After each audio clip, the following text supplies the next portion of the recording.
Terima kasih para Garuda Muda, terima kasih Sinteyong dan staf jajaran kepelatihannya sudah berjuang mencetak sejarah sampai sejauh ini. Dimana teringat malam yang sepi di kota Buriram saat itu kita playoff dengan China Taipei setelah sebelumnya kita hancur lebur di tangan Simon McManamy pada kualifikasi Piala Dunia sebelumnya. Kemudian kita bangkit dan datang sebagai 4 tim terbawah di Asia untuk lolos ke kualifikasi Piala Asia tanpa jalur tuan rumah sama sekali.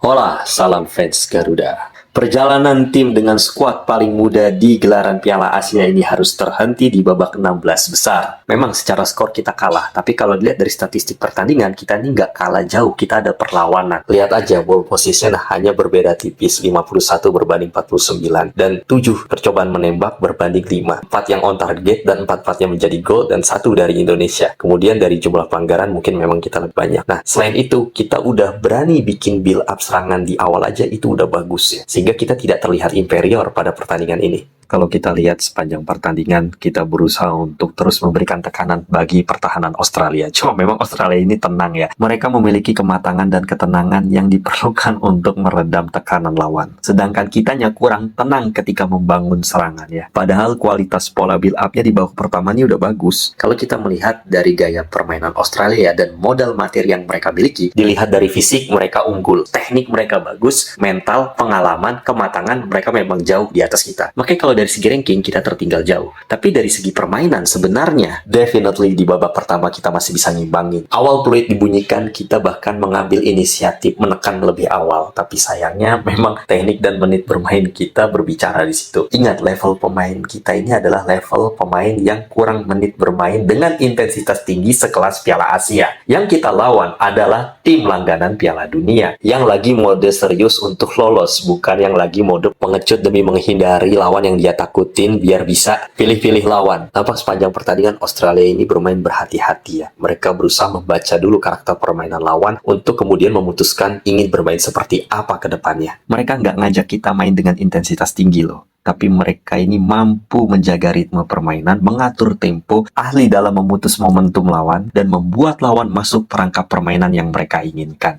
Nah, inilah kaliber Piala Dunia ketika mereka sudah mode serius, tapi nggak mesti bagi mereka ini untuk bermain secara sporadis. Namun, mereka ini bermain dinamis dan efektif. Gaya permainan seperti ini itu menguntungkan mereka dari segi endurance dan ketahanan stamina. Mereka cukup efisien dalam menjaga kebugaran selama pertandingan, sehingga mereka bisa memaksimalkan potensi mereka di menit-menit akhir.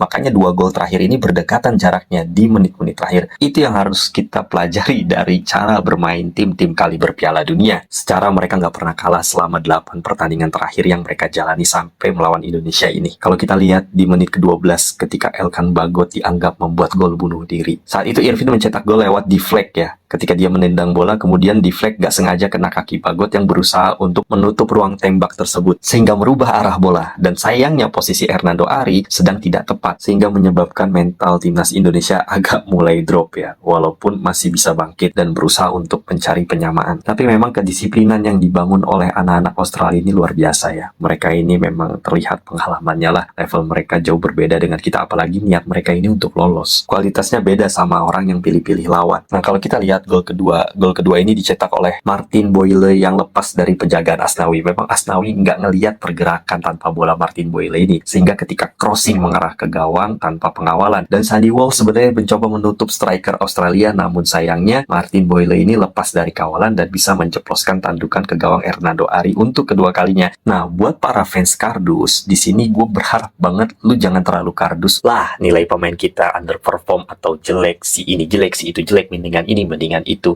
Coba kalau lu sendiri yang turun di tengah lapangan, apa nggak pusing bermain dengan intensitas tinggi lawan tim Piala Dunia? Sementara lu sendiri cadangan mati yang jarang dikasih kesempatan menit bermain di klub lu, tiba-tiba sekarang lu dipanggil timnas suruh perform lawan tim dengan intensitas di level Asia yang pada langganan Piala Dunia. Apakah gak stres lu sepanjang turnamen? Kurang-kurangin nyinyir lah. budayakan apresiasi, budayain ngehargain sesama, apalagi ini pemain timnas yang berjuang demi nama negara. Lu sendiri udah ngasih apa ke negara lu? Timbang ngelihat orang berjuang aja lu banyakkan komplain. Bagi gua, dengan modal materi pemain paling muda di turnamen level Asia, dimana sebelum bola ditendang aja lu udah dipandang sebelah mata sama banyak negara, tapi faktanya kita justru bisa perform dan lolos ke 16 besar, mencetak sejarah yang belum pernah kita cetak sebelumnya, itu sudah merupakan prestasi untuk anak-anak ini, karena secara mereka ini jarang menit bermain di klubnya, tapi begitu dipanggil timnas, mereka perform, memberikan segalanya yang mereka punya sesuai kapasitas mereka. Itu harusnya bisa dihargai dan diapresiasi, bukan malah dinyinyirin dengan alasan pemain lokal ini kenapa pemain keturunan nggak memiliki impact yang besar. Ya lu lihatlah materi kita ini sejauh apa kualitasnya. Makanya ya jangan salahin ketika Shin Tae-yong ini menambah pemain keturunan terutama di lini belakang, karena memang lini belakang kita ini masih banyak PR. Secara dari 2004 sampai 2024 hanya di 2007 kita bermain sebagai tuan rumah di Piala Asia. Selepas itu, kita nggak pernah lolos ke Piala Asia. Baru lolos di era Shin Tae-yong lewat kualifikasi tanpa sebagai jalur tuan rumah, baik di kualifikasi maupun di putaran final. Bisa lolos ke fase knockout itu merupakan sejarah yang belum pernah dicetak oleh timnas-timnas kita yang sebelumnya dan juga para pelatih timnas di eranya masing-masing. Tapi bagi gue tetaplah pembinaan sama perbaikan liga ini perlu banget asli. Kita ini benar-benar kayak kekurangan pemain, tau nggak? Pemain lokal kita ini benar-benar kayak belum mampu bersaing di level yang seprestisius Piala Asia ini. Begitupun ketika kita memanggil para pemain keturunan yang baru aja ngumpul di timnas, ditambah beberapa dari mereka ini minim menit bermain di klubnya masing-masing. Tapi ini merupakan prospek yang bagus buat timnas karena mereka terbiasa main di level-level seperti ini. Jadi chemistry mereka satu sama lain belum terbentuk secara matang. Nah, untuk proyek jangka panjangnya ini kan bagus banget prospek ke depannya. Jika memang kita main di Piala Asia lagi dengan tim ini, atau walaupun ada perubahan, setidaknya pondasinya ini udah bener. Dan kita berharap itu apa sih? Bukan soal kita ini tersingkir atau lolos atau nggak dapet piala. Seharusnya mindset kita udah lebih tinggi lagi, jauh lebih baik. Sekarang target kita bukan lagi untuk menjuarai AFF, tapi konsisten untuk ikut Piala Asia dan juga setidaknya bisa memiliki chance lolos ke putaran playoff Piala Dunia. Gue cuma berharap kita bisa lolos dari putaran playoff aja, yang value-nya itu benar-benar udah jauh 1000 kali Piala AFF. Kalau benar-benar kita bisa lolos ke putaran playoff ya, Piala Dunia antar zona benua itu. Ya kira-kira itu yang harus gue sampaikan, bahwa terima kasih para Garuda Muda, terima kasih Shin Tae-yong dan staf jajaran kepelatihannya sudah berjuang mencetak sejarah sampai sejauh ini, di mana teringat malam yang sepi di kota Buriram saat itu kita playoff dengan